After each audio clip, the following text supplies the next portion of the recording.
Never Sweep at Night, Part 3.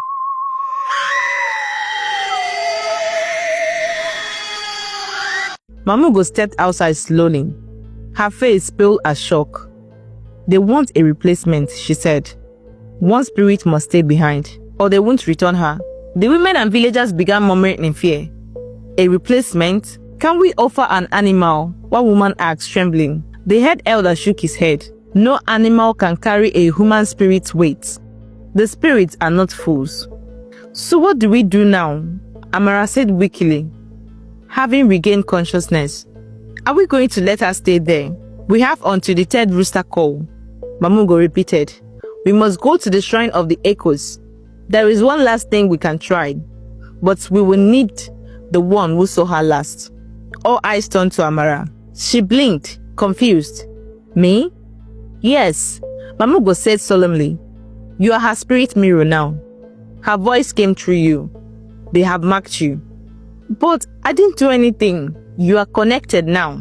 Thunder cracked in the sky. Lightning flashed, but the sky was still dry. No rain, just warnings from above. The villagers and elders began preparing for the midnight journey to the shrine of the echoes, deep in the forest. Only a few had ever gone there and come back. The shrine was said to sit on the edge of two worlds, where the veil between the living and the dead was thinnest. As they packed kola nuts, white chalk, blood feathers, and sacred water into a gourd, Mamugo handed Amara a tiny bell. If you hear her name again, she said, ring this bell once. If you hear her name, don't look back.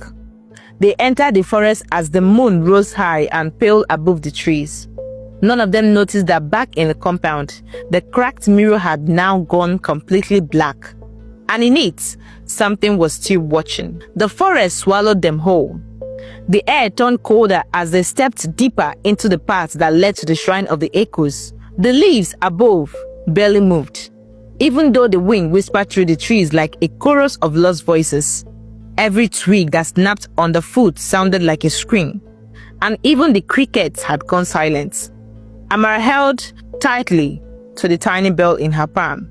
It felt warm, almost alive. Beside her, Mamugo led the way with a small oil lamp, her other hand clutching white chalk and a red feather.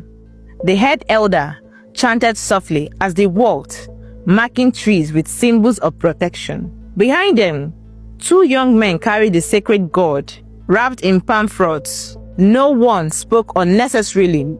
Even breathing seemed louder than it should have been. After what felt like hours, they reached a clearing.